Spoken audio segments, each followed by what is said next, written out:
Hi sir, good morning.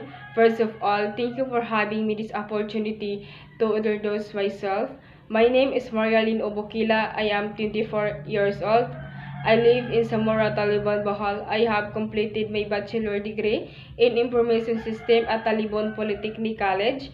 I got my experience for 1 year being assistant manager in Altura Small, Taliban. I believe my skills and experience align to this opportunity, sir. I am very excited for this opportunity with my skills, just as communication skills, interpersonal skills, problem solving skills, and empathy and honest. So, thank you, sir. That's all about myself, and thank you.